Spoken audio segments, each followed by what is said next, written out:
Hi there, I'm Ahsan Ali Shaw, and you are watching me on YouTube and Facebook Live.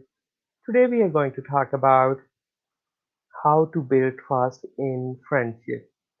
And if you remember, we have been discussing about building trust for the past for the past 2 or 3 weeks, and we started our journey. We started our discussion on how to build trust in the relationship. And last week we had a very detailed discussion on how to build trust in the workplace. And today we are going to focus on how to build trust in the friendship.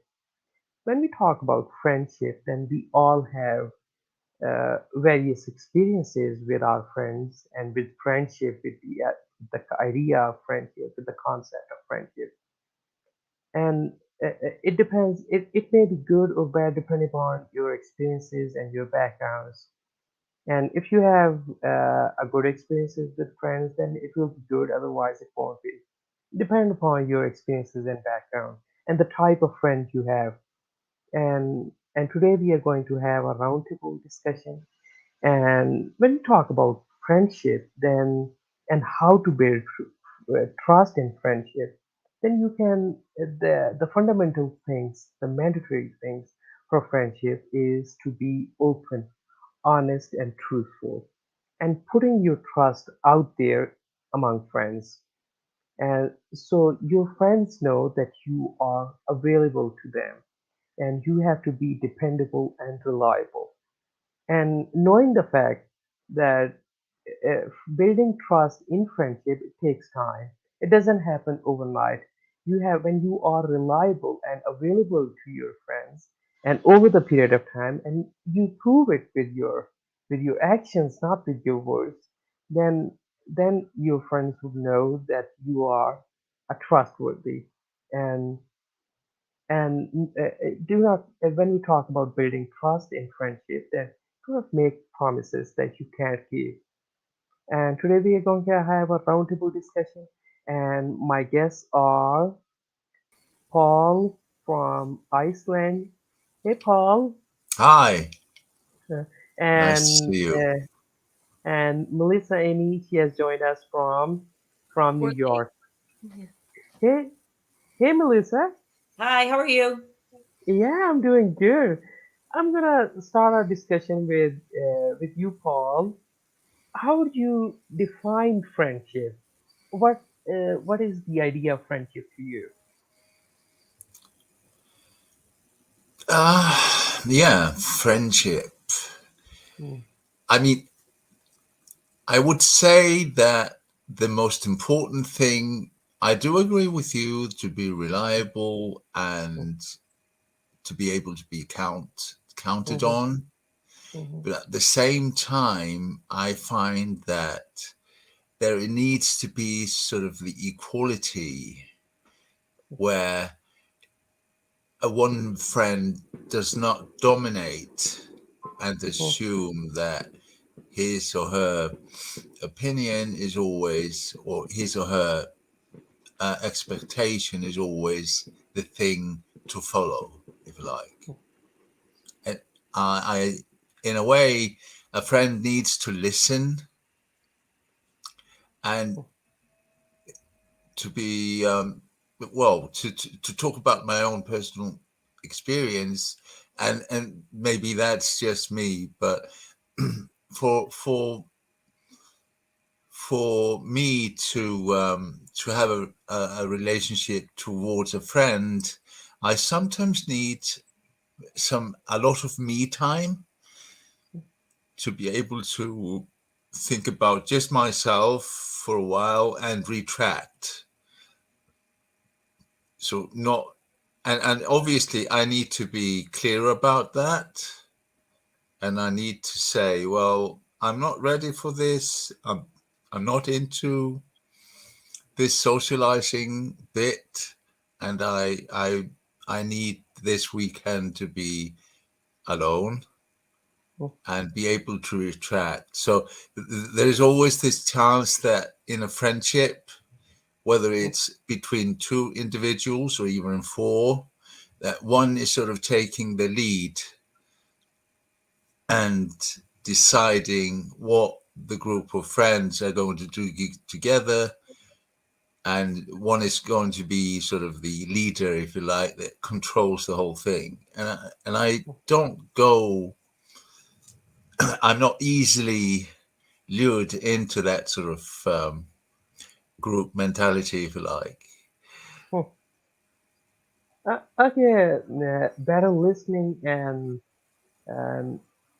available to you. That's what I get it. Is it right, Paul? Sorry, what?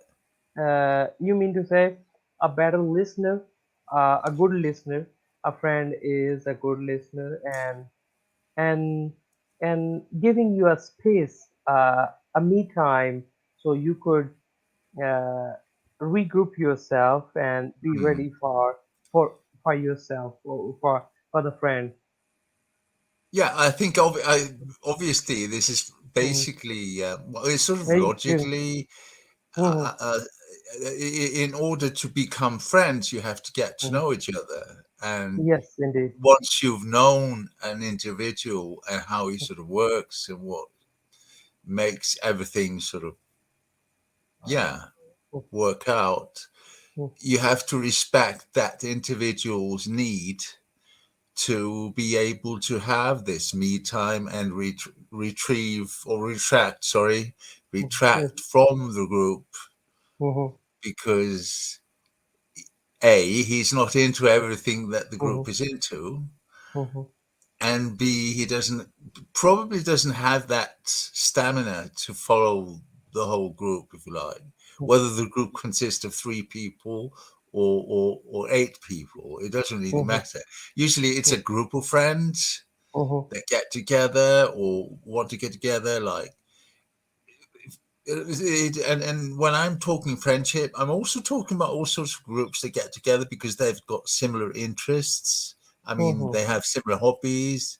They're into studying certain things, Mm-hmm. and uh, so it tends, especially in a group of like seven or eight, where I've often been a member of a group of friends that have been like studying something together, like Bible study group or whatever, and there's been a pressure of meeting every week Mm-hmm. or or every 14 days or something, and that I have found that a bit of slightly too much.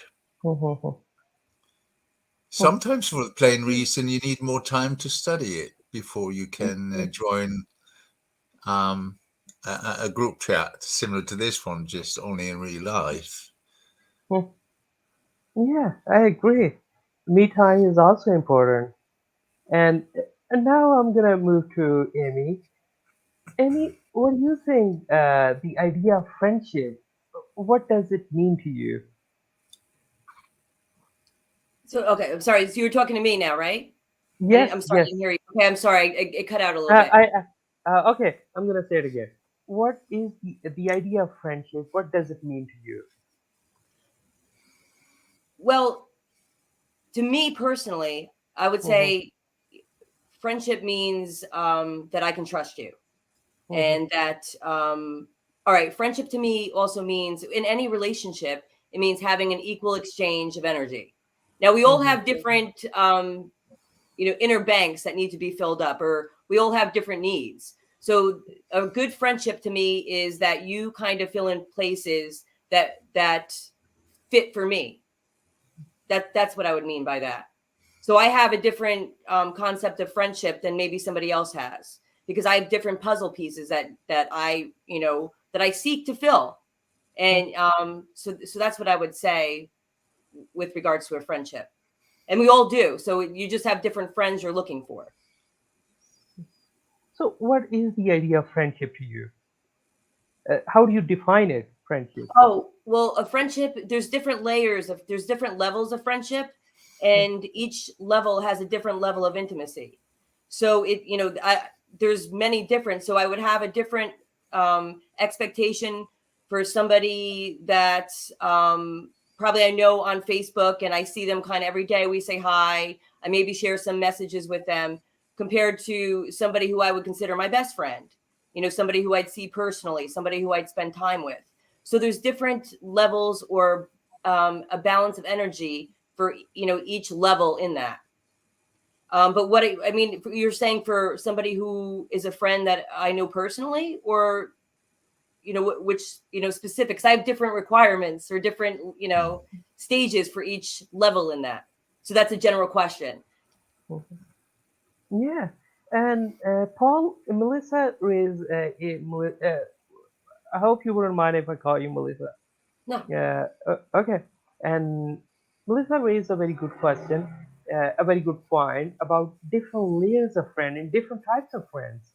And there are friends that we just say hi and we just see each other on our timeline and our profiles on Facebook and online friends. And there are different types. The other kind of friends that we see them, we would like to meet them personally. They're type of friends that we would like to share our ideas with them. And I think now it's time to discuss the impediments in friendship. I think the problem rises when these boundaries of different types of friendship they get mixed up. What do you think? Is it to Pal? Was Yeah, it's a question to both of you. First, I'm start with Paul. Yes, yes, you form a relationship, like a friend's relationship with a person. Yes, I Okay. do appreciate what Melissa is talking about, the difference between friendship online and friendship in real time. Now, I live in a very small country, and although I live in the capital, it's only about 140,000 people that live here. Everybody knows everybody, and you do not. There is a struggle keeping your private life private, because most people know somebody that knows, for instance, the guy that I'm dating with, or it's a struggle to keep your private life private, and maybe my take on it is more about, obviously, like Melissa talks about, trust. You have to trust your friends, and you have to trust them in some ways that are maybe different from others. That you have to be very particular about borders. What is absolutely private, and what is semi-private. And when I say Boundaries. semi, the boundaries, and you assume that your friends think in similar terms. That, yeah, this is his private life, and I'm not going to overstep this border. And even though we're very good friends and we exchange energies, like Melissa says, there is this. There are many layers, as Melissa pointed out, about the friendship and about the nature of friendship. But the innermost personal um, boundaries that we all have, it's not supposed to be stepped over. I mean, that line is not supposed to be stepped over, and that's about our own personal emotions, and we possibly we're trying to form or come to a decision about our private life, that we need to have absolutely private, between within ourselves, within our boundaries of being an authentic individual. And there are boundaries where no friend can overstep. So, and we have to know that those boundaries ourselves. It's nobody else's fault but ourselves. That if we let our friends, or who are usually free to give us advice, they are. But at the end of the day, it's our own personal decisions to. And nobody can really tell us what to do. And this is what I meant about equality, because when we are in a friendship, and then I mean a close friendship with people, we always assume that they think like we do, but that's not necessarily the case. So that there is bound to be some sort of imbalance in the relationship within a group of friends where you feel that you're being, well, I wouldn't say pressured, but your borders aren't really respected. Oh, So that's a struggle that you have with your own, with yourself, basically, yeah, within the group of friends. yeah. Respecting boundaries. And Respecting now, boundaries. yeah, it's all about how could be more simple than that? Respecting boundaries of your friends. It sounds very simple, but it's very complicated because even you yourself, you're not sure about those boundaries. Yeah. You Huh. discover them as they come. I mean, as things evolve. Hmm. Yeah. Now, Melissa, he taught. It's very simple saying it like that, respecting boundaries, and because when you talk about friends, as you said, there are different layers and different types of friends, and there are different types of boundaries for friendship.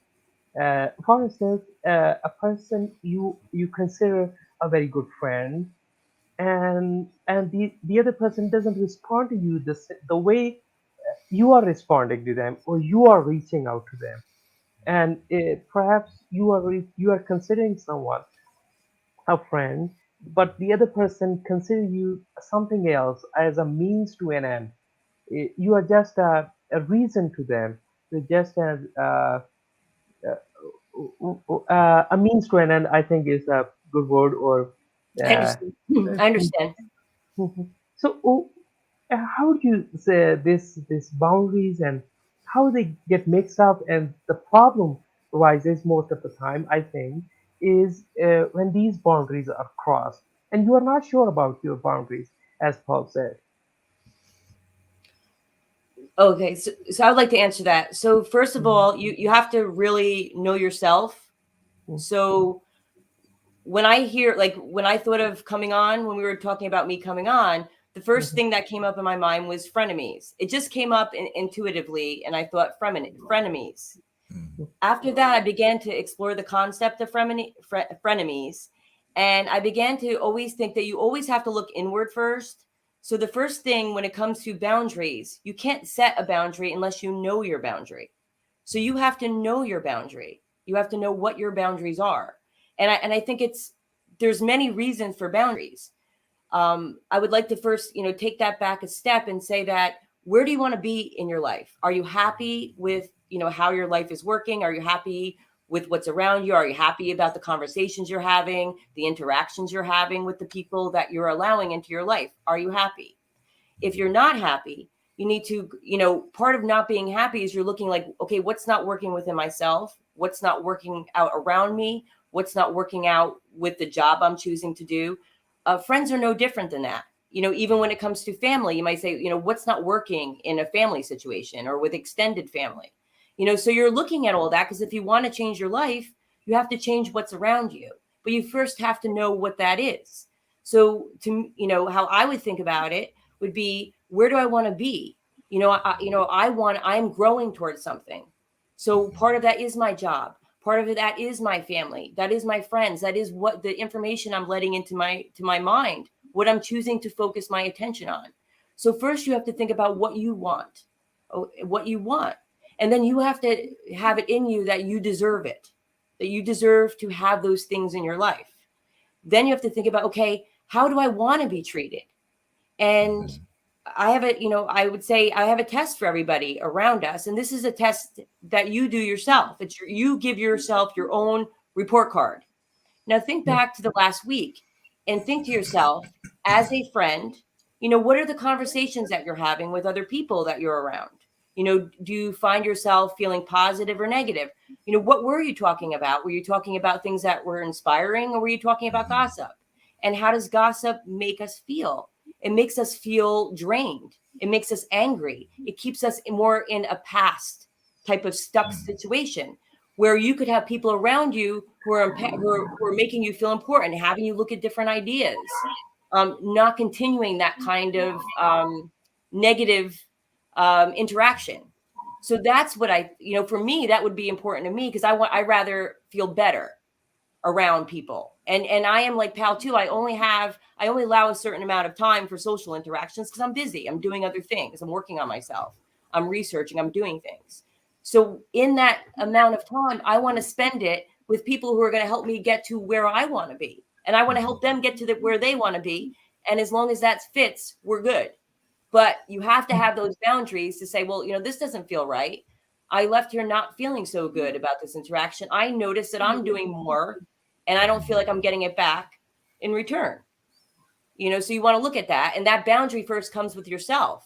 Well, why are you giving things out freely and you're not feeling it in return? How long has this been going on? Look at the cycles of it. There's always cycles. The people, the frenemies that you might feel, or the people that you don't feel value you, you set it up that way. And they're just an actor in it. So you're going to keep seeing this cycle until you change something. And that change starts with yourself. So. Yes, yes, indeed. And it's very important. Your goals and objectives should be clear. You Yeah. have to work on yourself that where do you want to be in your life. And once it is not clear to you, then how could you expect your friends or people around you to respect your boundaries or to treat you the way you want them to treat you? You just have to be clear about yourself, work on yourself. Can I Paul, add? there's a way. Can I just add Okay, something real quick? please, please. When when you feel like your needs aren't being met, your needs aren't being met. What I think about that is, there's a need that's not being met. Then who needs to fill it? So if people aren't filling it around you, who has to fill it? You have to fill it. So these are hard things, but it's always an internal. First, you're looking internal, like, well, what's missing? What are things that I was expecting from other people, and why aren't I trying to fill that? And then I'm still moving forward, and then maybe other relationships will work out better, but I need to fill it. I can't expect other people to fill things that I need to fill. So that's when I go back to frenemies. I said we have to set the boundaries for ourselves, and we first are our frenemy. We're our frenemy in our mind. Until we change our mind, we're not going to change anything around us. So when I thought of frenemy, I eventually brought it back to myself. I brought it back to myself. What am I saying to myself? What am I allowing acceptable for things that are around me that I'm not happy about? That's on me. That's not on anybody else but me, right? Yeah, you have to be clear about yourself. And Yes. Paul, when we talk about friendship and friendship, to me, I think is an investment of your time. Yes. You are giving Yes. when you're talking to a friend, then you are giving a part of your life to a friend. You are sharing something. You are sharing a part of yourself. Then, for instance, you have been a friend with someone for 10 years, and it means you have invested 10 years in building a friendship, and therefore it is very important to be clear and to be clear about your goals, your objectives, and with the person you are choosing. Is it the right person? Because after 10 years you don't want to be at the place, at the point that okay, you can't go around and making people friends. Therefore it is very No. important to choose the right people, and because your time here on earth is very limited. That is true, and this is why I think the backbone of any friendship is equality. I cannot. I mean, and I say that because it's been my problem, because my personality, or well, maybe not my personality, or I'm not sure what it is. It's probably something that has been cultured in my approach to people, which is basically to listen to them. And when you get to know a person, and I'm now talking about friends that I met about 2 or 3 years ago. Yeah, even three years ago plus. When I started this journey of mine, which is now have like Melissa knows, it's been going on since January 2017, when I had to sort of make a decision that I wanted to live, longer. And I started this journey, and I got to know a lot of people. To me, I mean, 15 or 20 people is a lot of people, to me.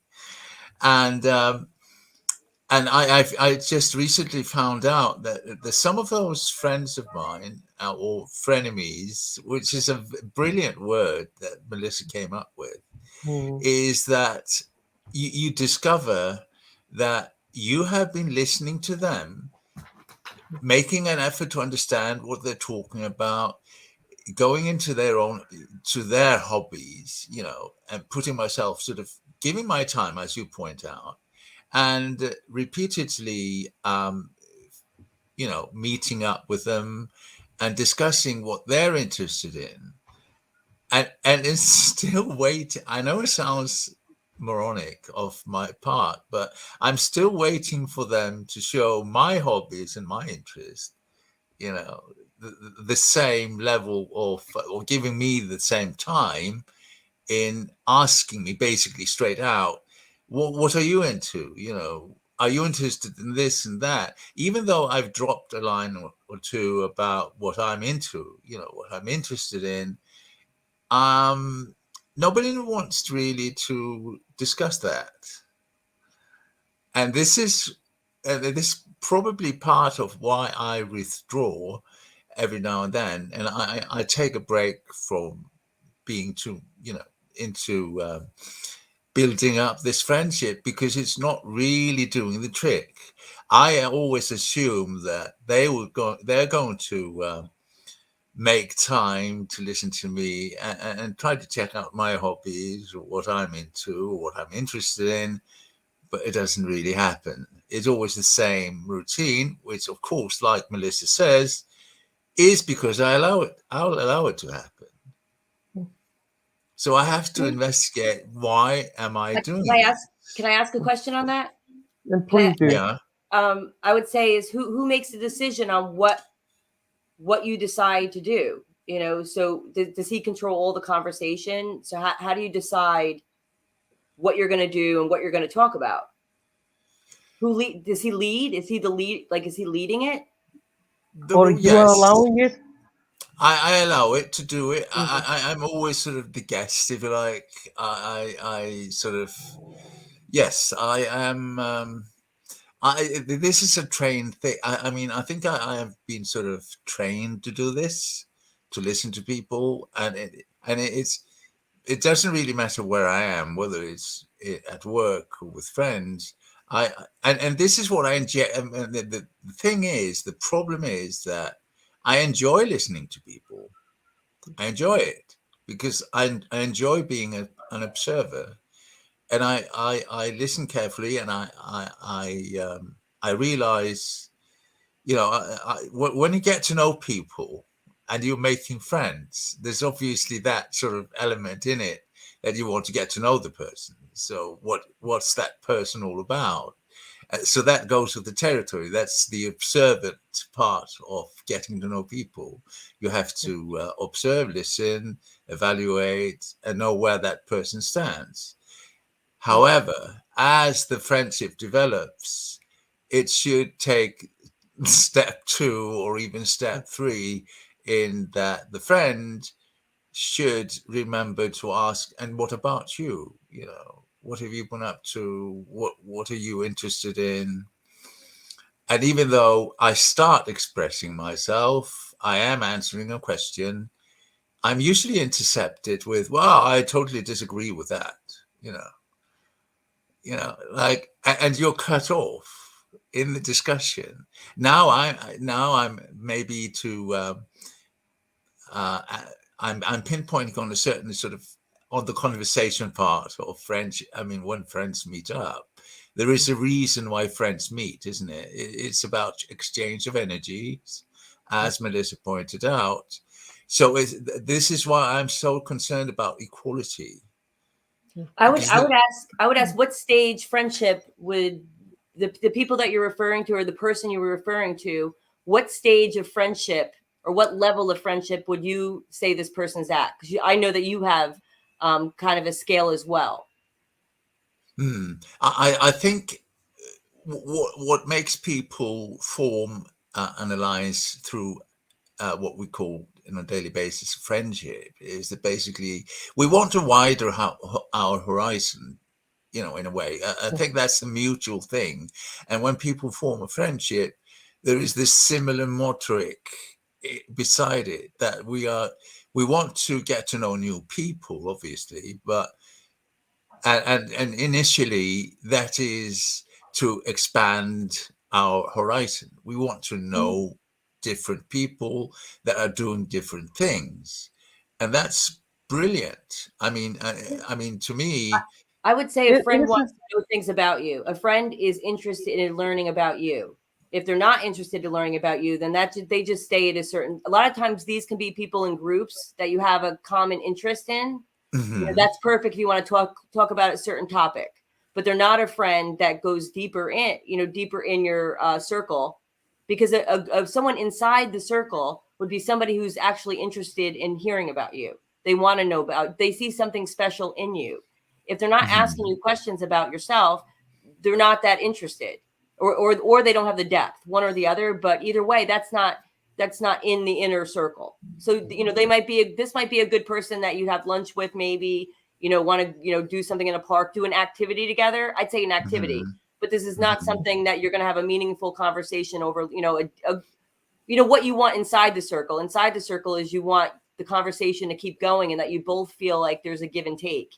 And in the friendship, there's a give and take, and it feels good. Not that you left feeling like, wow, this person didn't even ask me anything about myself at all. It's very true. oh This is why yeah, I'm talking about equality. yeah. There How needs to be a important, balance. yeah, and how important it is to choose a friend, because choosing a friend is also very important. You Yes. have to choose the right person. How do you be sure that the person is the right one? You want How do you me? know that the person you are going to make a friend? How do you know that he the right person? How do you know that? Do you want me? Would you like me to answer that one, or Pal? Yes, yes, Okay. you. I would say you're not going to know. Number one, we're learning. All right. I want to go back to judgment and discernment. So a lot of when you're feeling negative things with friendships, that you're noticing some patterns, you're going to want to lump it with judgment. Like, oh, this person's a jerk. This person's self-centered. This person only cares about themselves. Where in reality, a way to look at discernment would not be judgment, and it's more future oriented, meaning that you want to make changes in the future, not judgment's past, and discernment's future. You want to use this experience and make some positive changes, meaning you're not judging. It means that you feel good when you're spending time with someone. And what is the most important feeling when you have a friendship is that you feel valued. Okay, so that you feel valued, and you have to also make sure you're bringing value. So that's where the report card comes in. You have to do your own inner inventory and really look back this past week. Look at your interactions. How were they? If you're gossiping and you're around a whole little group that's gossiping, know that they're gossiping about you, because you're all doing it together. Why wouldn't that happen when you're not there? Or why would when you don't agree on something, then you're going to be talked about, and you're participating in it. So when there's I'm sorry if I don't know where my camera is exactly, so I'm just the way it's angled. But so you want to you're doing the inner inventory first, because first of all, you can't expect in other people something that you're not doing yourself. So if you're gossiping, you can't expect other people not to gossip about you. That's being hypocritical. So you lead by example. So you don't gossip. You're allowed to express your feelings, but you're not gossiping and caught up in this judgment piece. You can say, oh, wow, I felt this way about that, but you're not harboring over it. You're not seething over it. You're not around people who do that for you, because, it's a spirit, it's not healthy for you, and it keeps you stuck in those patterns. So you're aware of patterns. So if you feel something, like, now you should be able to be seeing a pattern of feelings that you have. So if you notice, wow, that person didn't seem interested in me at all, or this person only seems interested in me when I'm doing something nice for them, or if we're talking about them, or we're doing their thing that they want to do. I think it's better if I sit this way. Yeah, So, the so center is good. all right, it's better. Let me sit up here.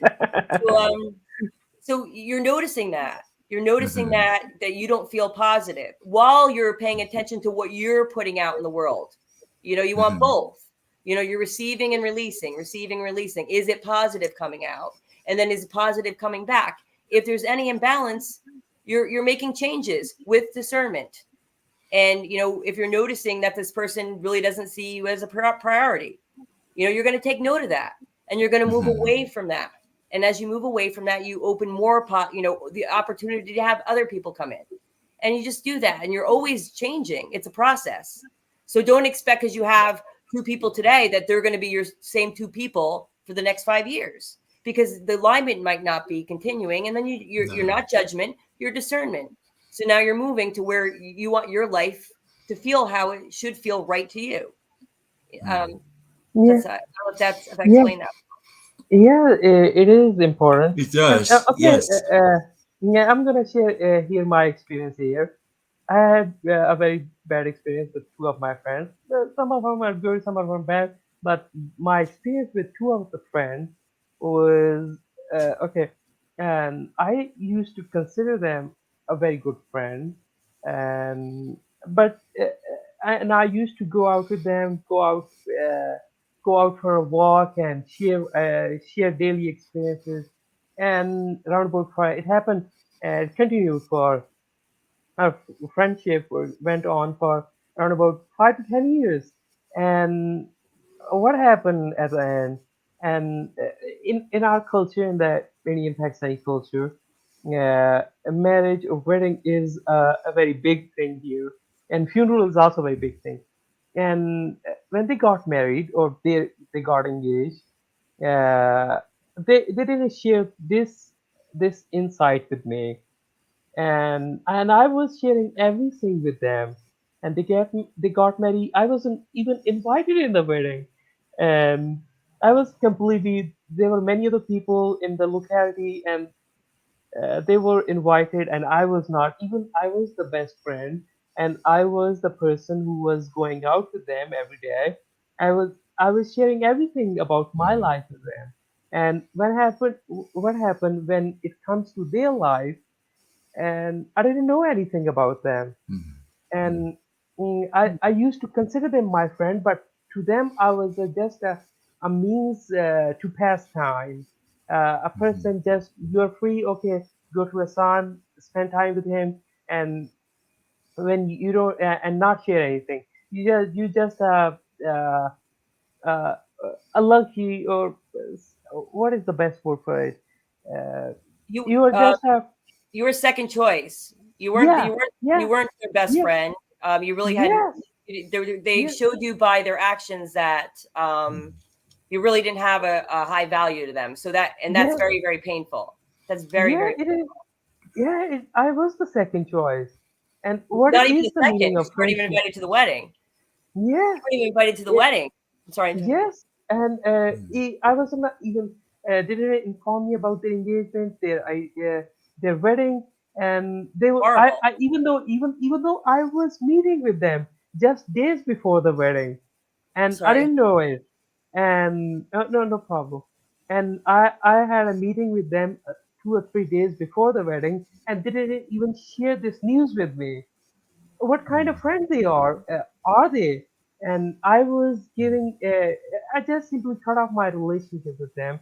What's the meaning of friendship, or what's the point of being friends with the person that who's not uh, I to me they were the first choice, but I don't know what choice second. I think it's a very good number, and I think it was the 10th or 20th or 50th or 100th choice. When you are free, Mm. okay, go. That's where it is very important. My question was earlier, how do you know that when you are choosing the whether the person is the right person or not? I think it starts with yourself, that your goals should be clear. I think Where do you want to be in way to your look at life? it, another way to Mm. look at it is that that was not the only sign to you. That was pretty much the universe having to say you're not important at all to these people.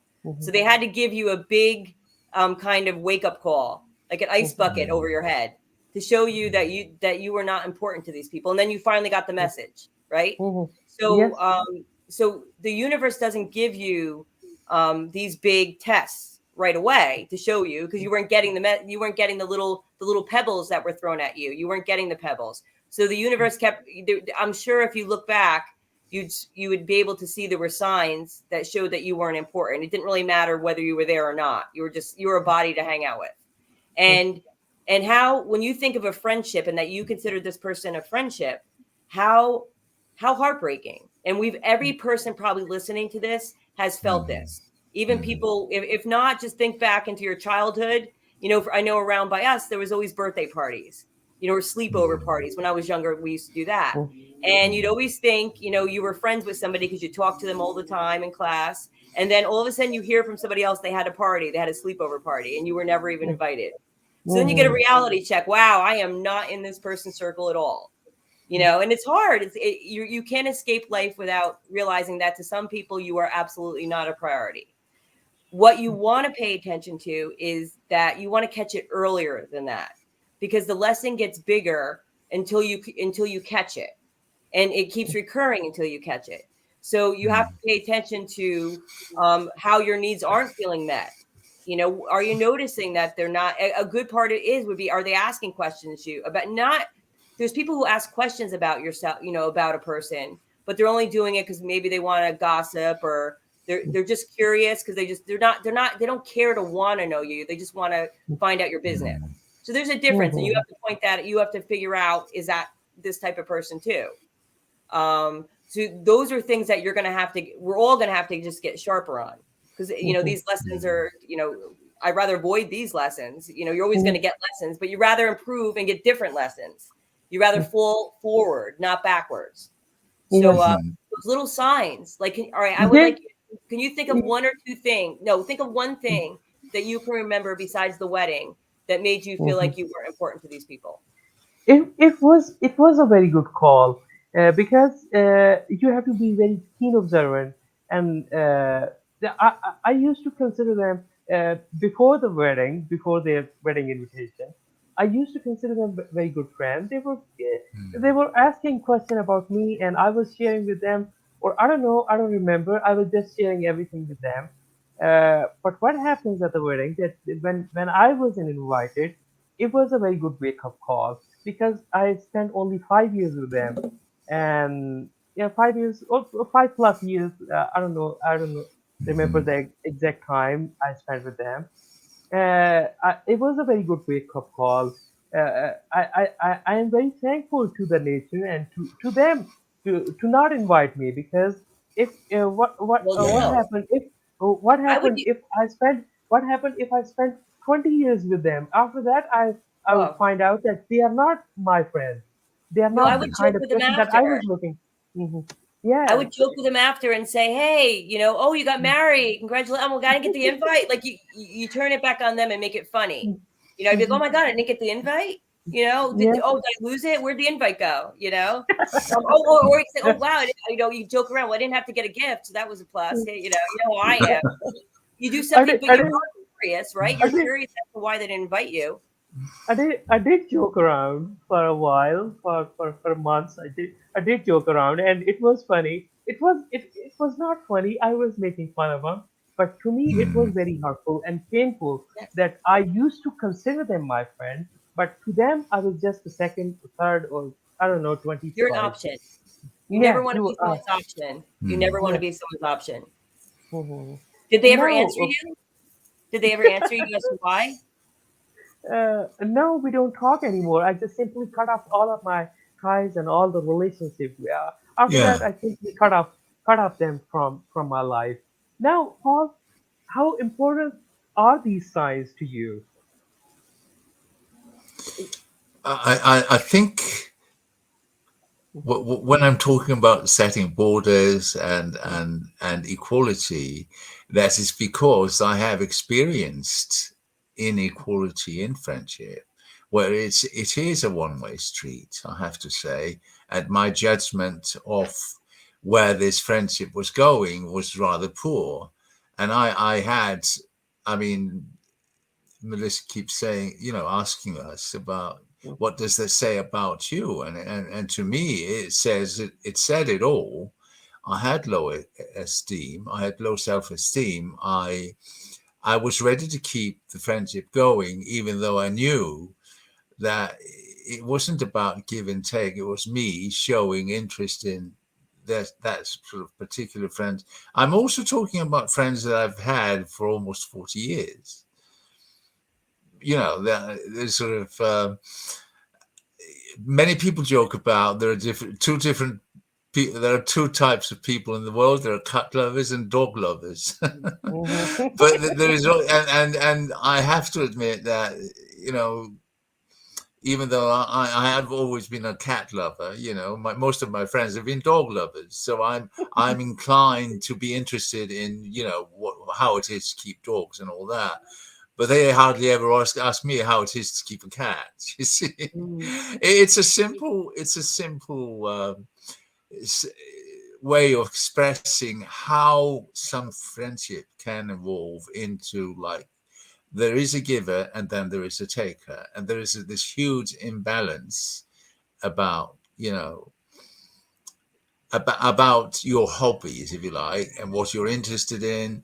And there's only one interest that's been discussed whenever you meet, and nothing about what you're interested in. And that says a lot about my own self-esteem. And I'm really, when I think back, I tend to be stuck in square one when yes, I have chosen to build up a relationship. And this is also a very, I think, crucial point in when we talk about friendships and frenemies, that you're building something up. Like you were talking about your friendship for over 5+ years. You thought, you were under the impression it was building something up. And that is sort of similar to when you're forming a relationship. You think you're building something up, and then bang, suddenly you realize it was all for nothing. You weren't building anything up. You were useful for that person for a certain time, and then that person evolved into something else, got married or whatever, and then you're dispensable. So what you thought you were building up, it crumbles down. And that's the wake-up call that nobody wants to stand in front of and realize. And like Melissa said, we tend, I mean, you were asking about those signs that should tell you, the warning signs before the collapse, that this is not what you wanted. This is not going anywhere. You're still at square one. So that in itself should be a sign that the friendship is sort of stuck in that you're supposed to be the good listener, the patient friend that's going to listen to all what the other guy is going through. And then suddenly he doesn't need you anymore. And I would because say that he's getting married. That bank account was empty before. That bank account, when it's getting to that point, that bank account's getting empty before. So you just want to make sure, are you the one always, like, not looking at it this way, but like thinking, are you the one always paying for lunch? Are you, and I'm saying that could be spiritual as well. It can manifest in many different ways. But if you're the always the one paying for the cab or paying for lunch every time you go out, you might not want to go out because they're taking more than you always taking the step of calling them. Hey, right. You want to go out? Okay, and they are not calling you back. They never ask you. Okay, they go out with you, but they never call you to go out with them. They never ask you to do something for them or to do it together. But some that also might be, and there's a difference with the friendship too, because for me, I couldn't have someone call me every day as a friendship. You know, we all have been. There's people who need a phone call every day. Like there's friendships that they talk Well, every day it's on the just phone, maybe a couple well, times a day. That's way too much for me. You know, so mhm, that's so a judgment of that person would be like, you know, towards me that I am, you know, maybe either like selfish, you know, like looking at me because I can't maintain those type of, I can't maintain that in a relationship. So someone might look at me and be like, "You're self-centered. You're, you know, this, that, and that." But no, really, that's a need that I don't need that. You know, so that's not a good fit of the puzzle pieces. So it's mhm, the judgment is there's not a good or bad person. Those puzzle pieces just don't fit. mhm. Yes. And when I And, say yeah. call you, when I say call, I don't mean call. If it was just an example Okay. that okay, you meet once a week and one time you call and the other time they call. So it's a perfect balance that you know that once you go out walk with them or you go out for shopping, that you have to you wanted to go out with the particular person and the other person wants to go out with you the way you want to Yes. be, and it should be the balance that sometimes you call and the other time they call. It's a balance. It doesn't mean to you have to call them every day or twice a day or three times a day. You have to feel Okay, Paul. valued. You Mm, have to feel mm. valued. You have Yeah, to you know have that to you're feel. valued as a person. That someone says, Yes, "I am out of all these people, I choose to be friends with you." That's how you want to feel when the yes, close, the inner you they are in the circle. You mm, should feel that you should feel that deeply. You should feel that deeply. And yes, those and lessons get you to those people that you can have inside your circle. The same as it mm, comes with a relationship, the same as it mm, comes with a career, the same mm, as it comes with everything around your life, no different, mm. you know? Yeah, being valued and being valued member in the friendship, being Yeah. valued member in the workplace or in the relationship. You are being valued whether you have value in the relationship or you are adding value anything into it. Paul. Yes. Hmm.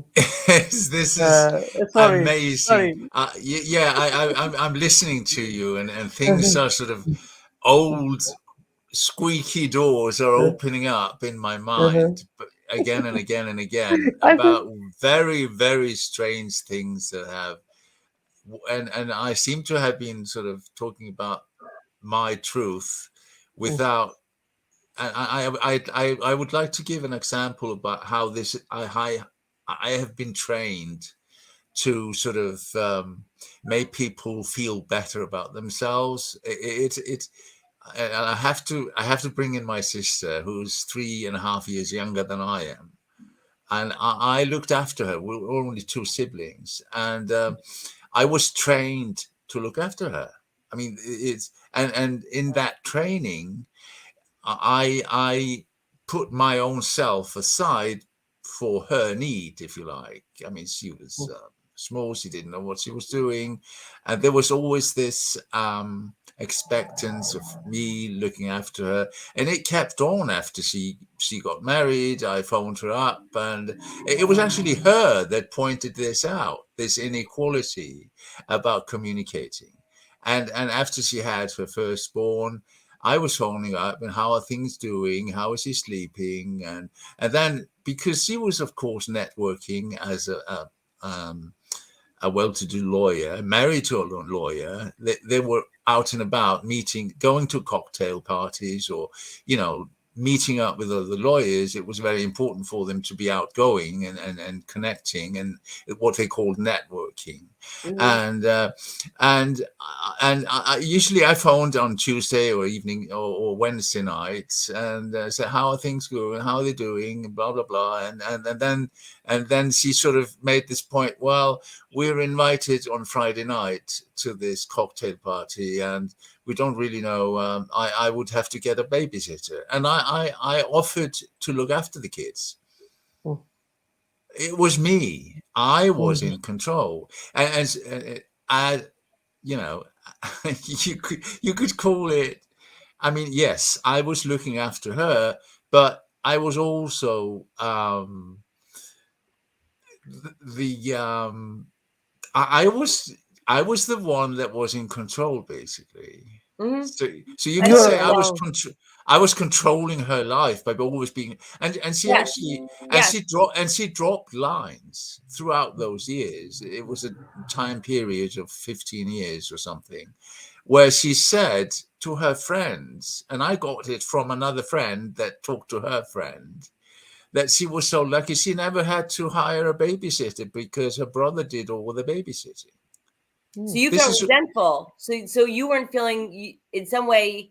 See, you were using that. You were giving. I think there's a level of you that might have felt some resentment about over giving, and then she's thinking that you want to give. She's thinking that you want to. It seemed like I heard something in there when you're saying that she's telling other people that you're babysitting. That seemed like it irritated you, right? Did that irritate you? no, no, I did. It didn't. I mean, I was sort of proud of it. Oh, so the opposite. Yes, it was my role in the family. I mean, this was my approach to my nephews, that I was babysitting them, I was influencing them in my own right, and I was obviously, I mean, initially I was helping my sister out. Now, obviously, she had a husband, and I mean, his parents were able to look after the kids, but I obliged to, you know, I worked from 8 to 4 and then straight to their place to look after the kids into the evening, or even on Saturday nights when I was not working weekends. I took pleasure in doing that because I was working at the children's hospital at the time. So I learned all sorts of techniques to help them sleep and stuff like that. So I was sort of into my part as a nephew, as a caretaker. So in a way, this has spilled over into many other levels of my private life. That I've this is the role that I know of being caretaker. I do not resent it because this is what I know how to do. I know how to do this. So there is no resentment. Can I ask you something? Can I ask you something real quick? I noticed something when you were speaking. I noticed when you were speaking, you said that other people could have cared for the kids, and you looked at the camera a little bit. You made a little bit of a look, and you said he had like, I don't know if he had other family. Yeah, Can yeah. you? All right, so I can understand. So I can understand where you're at. Can you explain why you said that? What was the intention of why you said that? Because that would help me understand. Well, it would.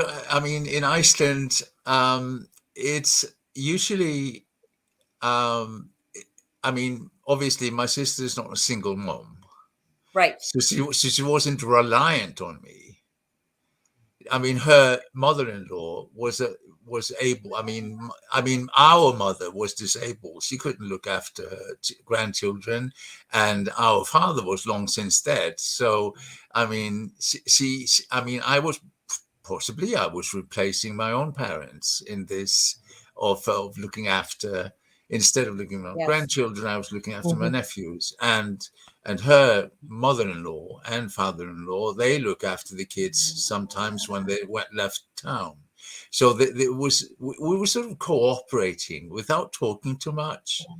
So maybe it's an Icelandic thing, I don't know, but the bigger family sort of tends to help So out, you if felt you like. proud. So you felt It is, proud. it, That you felt proud by that when she said that you felt proud. I did. Okay, I was good. All very right. proud, Yeah, that's actually. good. And I think it is different in the blood relations. Yeah, you do okay in friendship. You cut off completely your friends, Y- but the thing about blood relations, you cannot cut off all the ties with them, whether I you do. like them or not. Well, yeah. Whether you like them or not, they will always be your brother, sister, or your mother. Could I cut in for a Sure. minute? Please do. I mean, yes, and this is why I'm so stuck on equality, because then, of course, the kids grew up. This only takes about 15 or 18 years, and they're out of the picture. And you still have this sister of yours, and you met her at noon. I often met her.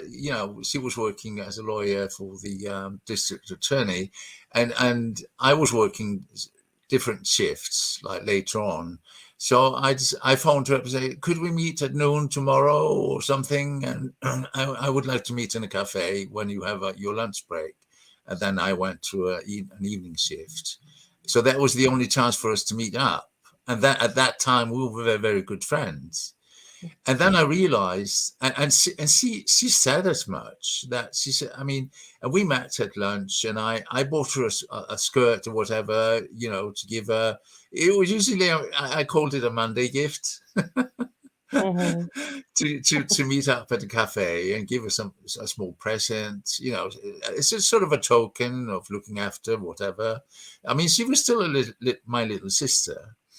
But the thing is, the thing that she said woke me up. This is the weird part. And it was like Melissa's point, those small signs, like when my brother-in-law said, oh, the phone bill must be up through the roof because you're always talking. So when you talk to your brother, you talk for such a long time. And then my sister said, no, it's not on me because it's always my brother that phones me up. I never phone him up. Mm. Ah. And that was a bit of a Oh my. shock. And I thought, really? And then I tried to stop phoning her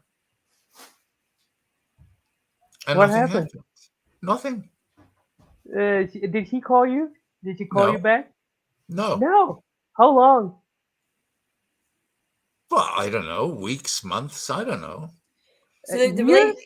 the level of the So, relationship, you were the one giving the energy toward. The level of the relationship was maintained because you were giving. And then Yeah. you yes. realize when you pulled back that there wasn't giving back. So that's another, I would like to say that's another way you can test. If you pull back, Mhm. do they notice? If they don't But, notice, you weren't really important. Like sometimes Important to them. like a yeah, priority. You weren't a priority. yeah, but Yes. it was she that discovered it. Yeah. She was Yeah. telling her Yeah. husband that she Yeah. never phoned me up in Huh. front of me. I Hmm. needed that wake-up call. I needed the ice Yes. bucket over my head. Uh-huh. And So, there were uh, small uh, signs, but I didn't notice them. And I think we often choose to ignore them. Right. yeah, we often choose to ignore it. I think it is very important whether it's the friendship or the relationship. Yeah. You are the first preference Whole or the relationship. second preference, and you have to be very open. You have to pay attention to those signs. It Hmm. is very important in the friendship and the relationship. It doesn't matter. You should be the first priority. If the other person is your first priority, and you should be the first priority. If not, then you should simply leave out. And again, and you don't have to be the first priority in all people's. You have different people No. have the Mhm, expectations. Well, that's this and that's that, and that's as long as it's a Mm. balance. As long as you're mhm, feeling like there's a balance, you shouldn't have any relationship where you're seeing over and over again that either you're giving too much and you're not getting it back, or that you have to pay attention if you're just taking from people. Another thing to pay attention to is there's people who do there's different types of things as well. Or there's people who will call you up and they'll say, oh, I was calling to check on you. mhm, And that's really not why they called you. They called you because they want to tell you their problems, but they masked it by saying they're mhm. calling to check on you. Check No, on you. It is that's not, also. that doesn't happen to me often, because Yeah, I'm already a it, therapist. So I'm not going to talk yeah, about your problems all the time. And I'll notice that No. really yeah, quickly. No. mm, So you don't want to engage it, in that because I don't want to hear about your and the way you mask it. And I don't, sometimes people aren't even always conscious that they're doing it. mm, They think they're calling you, but then you notice the conversation's all about them. And then you leave mm, feeling Yes. drained. yeah, And then there have people, you have to also know the difference between with friendships between is someone venting or is someone mm, seeking advice? yes, it is Because very if you're important. giving advice Yes. to someone who doesn't want advice, or if you know they're Mm, not ready for it and you're telling them, then they're just going to get mad at you. So it's mm, either they're just venting, because sometimes I'll Hmm. clarify with someone, you just need me mm, to listen to you because I can do that, mm, or are you looking for mm, advice? You mm, know, Hmm. mm. so you Okay, want to know those two things as well. you mentioned a very good thing that whether they are seeking advice or just simply uh, share their problems, they just want you to listen. Or for instance, if you Mm-hmm. give advice, whether they are following it or not, it is also very important. If they are not following your advice or your suggestion, just they are simply sharing things out with you. And there's another thing. I just want to say one more or two more things with it. Mhm. Please. The other part is, if they're not ready, if you're trying to give someone advice, let's say that can fall into gossip, okay? Mm-hmm. Because Mm-hmm. there's certain things. Maybe if someone's in within my more of a closer circle, I may tell them something to benefit them, not to hurt somebody else. But hey, let me give you a heads up about this because I care Uh-huh. about you, not because I'm gossiping about someone else. It's because I care about you, and my intention is only to tell you to warn you as someone I would want that done for me. So Mm-hmm. if I do something for someone, I would do something that I would want them to do for me in that level of the friendship, Yeah. you know.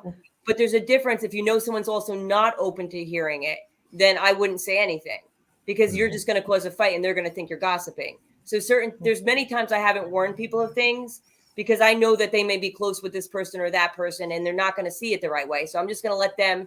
I already know that that's not going to benefit me to try and warn them. Mm. They're not open to hear it. So they need to just find No. that out on their own. When they find out on their own, I'm like, oh yeah, I could, I could tell that, like, if they're close with somebody else and that it's maybe not the healthiest thing. But it's Mm. not your decision to tell somebody what to do with their life. And that No. you're open to it. Don't say Mhm. anything. You don't have to tell somebody something. You No. don't have to. No. They need to find that on their own because they're not going to be open to see it. The Yes, same with Mm. researching. Certain people aren't yes, open to see things at a certain time. No, You can tell they're exactly. not yes. going to. Let them learn from their own mistakes. You don't Yeah, have to. You do because you're not. not going to change it anyway. It, You're not going to you change do it. They're not not going just. to not going to be open to it. You shouldn't be the person to break the bubble. It just let it break it for itself, or let them break it for themselves.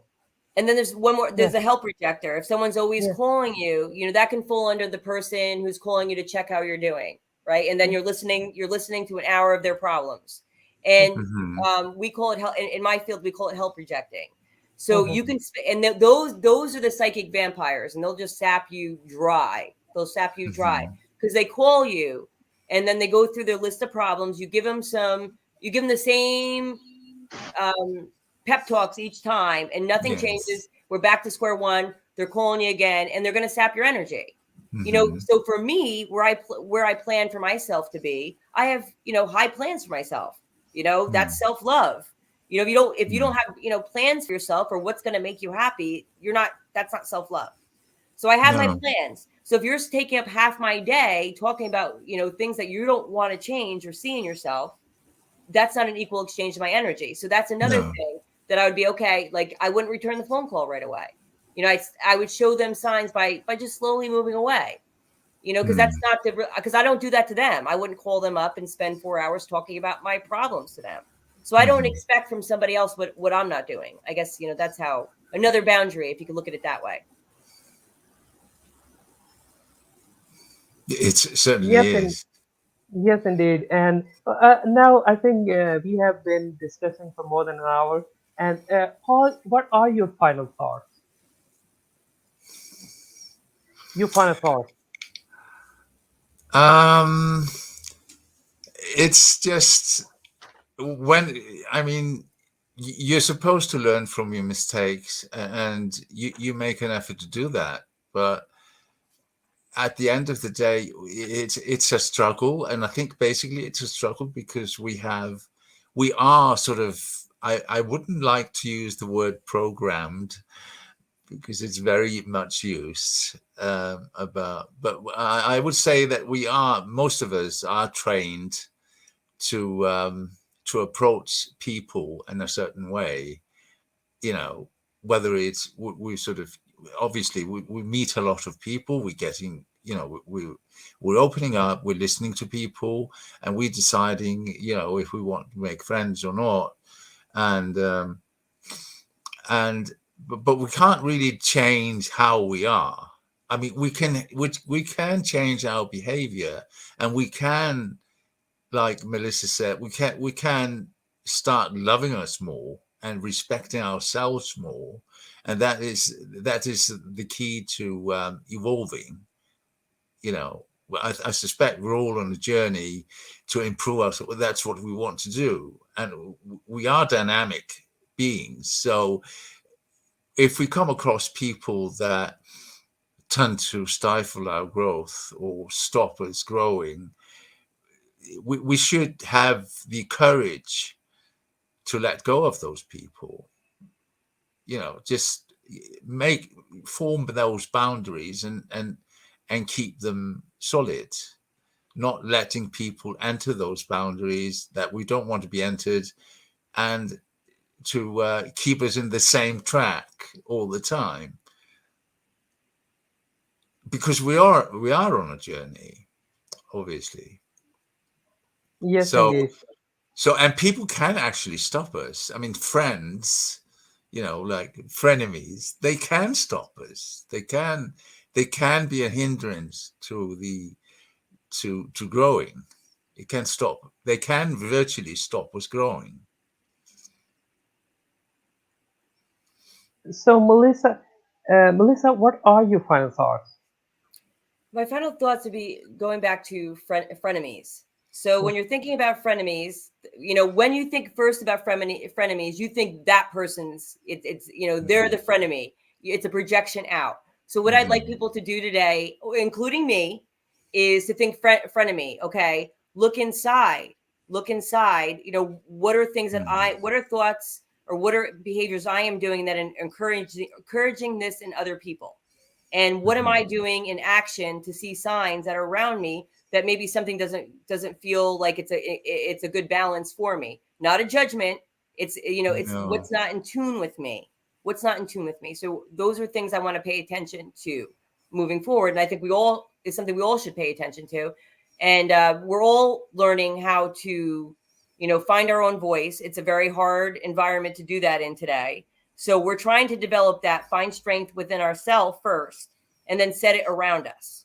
And when you're first setting boundaries, you're not going to know how to do it right away. It's going to come off awkward. You're going to, a lot of times you're going to see chaos around you. People don't like boundaries, so Mhm. it is a rough to do it, but you'll learn as you do it. So that's, I guess, what I want to say. Yes, indeed. And my final thoughts are that it is the summary of the whole discussion of all of our views, that you should be clear about your goals and objectives, where you want to be in your life, and your boundaries, you should be clear. And choosing the right person is also very important. And pay attention to the signs and the observability. You have to be keen observant, whether you are the first choice or the second choice, whether you are the priority or you are being valued or not. You have to pay attention on these things.